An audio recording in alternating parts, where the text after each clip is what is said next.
So what do we have on the anvil today?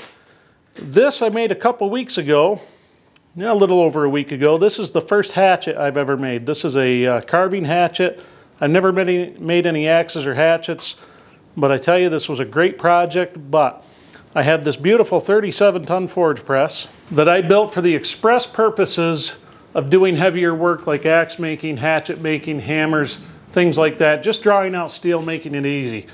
Now, I love this forge press. It works great. There's a little bit of shucking in it, but that's just because of the shim stock I'm using. I need to get some good brass shim stock, thick stuff, get it in there and work a lot better. But there's no issues with it pressing accurately. Everything works well. But what we need to do, the only dies that I have for this forge press is a set of flatting dies and something for drawing out. Now I noticed making that hatchet the other day, I noticed it was a real pain in the ass trying to do any of that in this press the way those dies are set up. The other issue I have with the press, I made my dies so they bolt into the press. Let me show you that.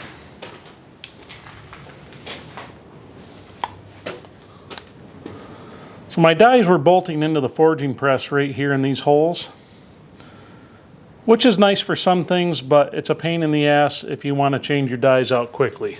And what I found changing those dies out, it takes too long, you're losing too much time. So we're going to make a couple of new plates for this today, a couple of die holders, quick change. Should make things a lot easier. We're not going to get super fancy. I've got an old 12-inch I-beam here. We're going to cut the webbing out for the plate for the bottom and the top. Then we're just going to take some angle and just get it to the size we want. And that way we can bolt those babies in and away we go. So, it'll be a little bit of welding, a little bit of grinding, a little bit of fabricating today. Hillbilly redneck style, all that good stuff. So, here we go.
So as you can see, we got a couple of dies made. We got our quick change plates made for the bottom. I'm trying to find my words. I'm out of practice talking to the camera, it seems. So anyway, the reason we did this, let me grab our handy dandy.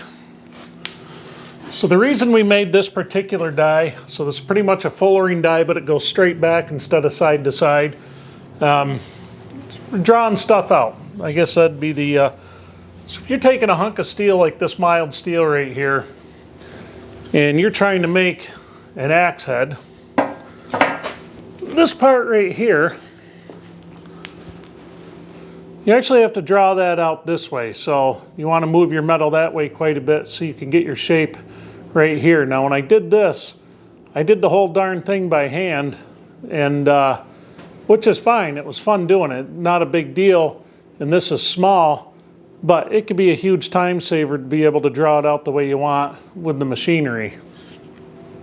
Biggest reason for doing this is to save a lot of time, especially when you don't have a lot of time. You just want to get out in the shop and you want to make something, you want to make it fairly quickly, you want to make it fairly accurately.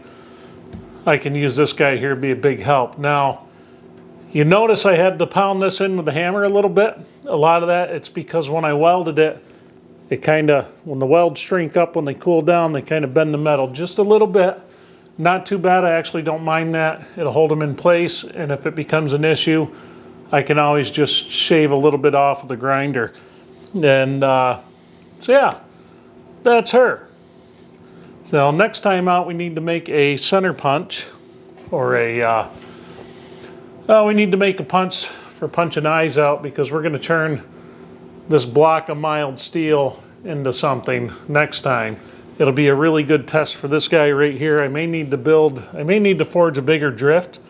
We'll see what happens. I do have another one of these I need to make to send somewhere. So yeah. Well, we might just get the old familiar position, feet up in the piece of shit plastic rocking chair here. So I know we've been away for a little while, guys, and I know everybody's kind of wondering what the hell's going on with this, with everything I'm doing. How come I'm not on as much as I used to be? Every time I get in the rhythm and start to get more videos out, get more things done in the shop, something comes up. And the last thing to come up, our whole house got hit with the dreaded plague here in November. And I lost 20 pounds in a 2-week span. My wife lost like 16, 18 pounds in the same span. Everybody in the house got it except for the boy. Everybody in the family got it, even the ones who had the jab. And it put us all down. I mean, I was a good 3 weeks before I could do much anything. It was nasty, but we're through it. None of us got hospitalized or anything like that. It was like having the flu for 2 weeks straight. It was no fun. So that's where we've been. That's what's been going on. And I ended up watching a whole lot of YouTube and stuff like that, which I honestly don't get to do much because it's always so busy. And it was kind of nice because there's so many makers out there that really help keep you inspired and keep you enthused about what you're doing. And I want to put my blacksmith shop to use. We've talked about it. All the years we've been doing these videos, we've been talking about it. And I like being out here pounding on steel. I just enjoy it. It is so much fun for me to be able to do that. So I want to spend some more time doing that. You know, sometimes you get tired of doing the projects, the necessity projects, and once in a while you want to start doing some things just for the fun of it. That's why we built that bow. I can't do a hell of a lot else right now with the house and things like that. So it's perfect time for shop time, getting the camera going again, and it's nice. So anyway, hope you guys enjoyed this one. Hopefully we have another video out soon. We'll see what develops, and I'll catch you on the next one.